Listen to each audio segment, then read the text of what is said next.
اعوذ باللہ من الشیطان الرجیم بسم اللہ الرحمن الرحیم رب اشرح لی صدری ویسر لی امری واحلل عقدۃ من لسانی یفقہوا قولی۔ ریاض الصالحین حصہ اول، کھلے اور چھپے کاموں اور حالات میں نیک نیتی کا ہونا ضروری ہے۔ حصہ 5۔ حضرت ابو بکرہ نفی بن حارث ثقفی رضی اللہ تعالیٰ عنہ سے روایت ہے کہ نبی کریم صلی اللہ علیہ وسلم نے فرمایا کہ جب دو مسلمان اپنی اپنی تلواریں سونت کر ایک دوسرے کو مارنے کی نیت سے ملتے ہیں، ایک دوسرے کے مقابل کھڑے ہوتے ہیں، تو یہ قاتل اور مقتول دونوں ہی جہنمی ہیں۔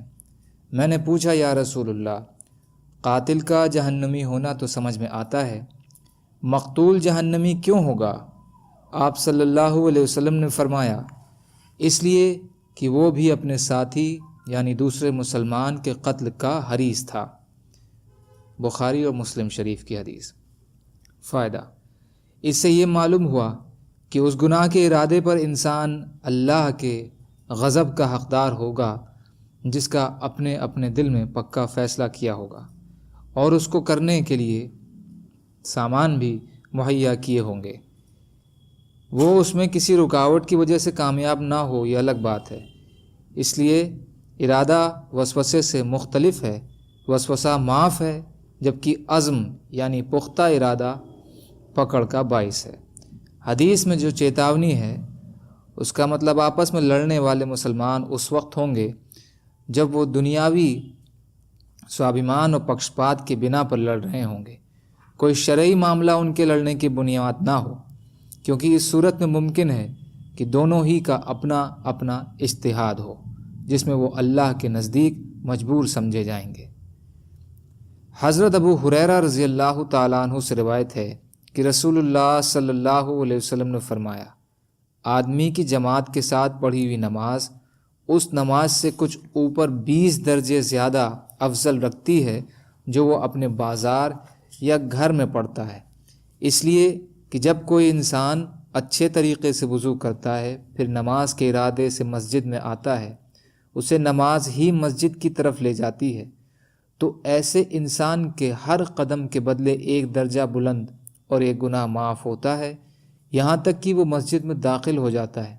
جب وہ مسجد میں داخل ہو جاتا ہے تو جب تک نماز اس کو وہاں روکے رکھتی ہے وہ نماز میں ہی شمار ہوگا، مانے جماعت کے انتظار میں یا ذکر الہی میں مشغول رہے۔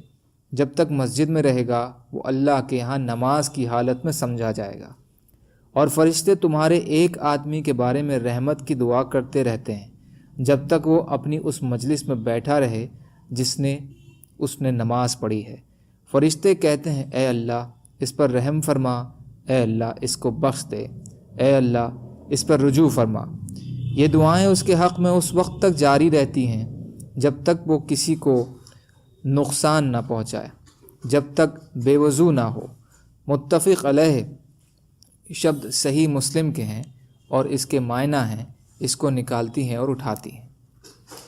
فائدہ، اس سے معلوم ہوا کہ بازاروں اور گھروں میں اکیلے نماز پڑھنی جائز تو ہے، لیکن جماعت کے ساتھ پڑھنے کی 25، 26 یا 27 درجے زیادہ افضل ہے، جیسا کہ اور روایات سے معلوم ہے۔ دوسرا، نماز اور اچھے کاموں سے بھلی ہے اور بڑھی ہوئی ہے کیونکہ فرشتے نمازی کے حق میں دعائے خیر کرتے رہتے ہیں۔ سبحان اللہ و بحمدہ، سبحانک اللہم و بحمدک، اشہد ان لا الہ الا انت، استغفرک و اتوب الیک۔ سبحان ربک رب العزت عما یصفون وسلام علی المرسلین والحمد للہ رب العالمین برحمتک یا ارحم الراحمین۔ لا الہ الا اللہ محمد رسول اللہ۔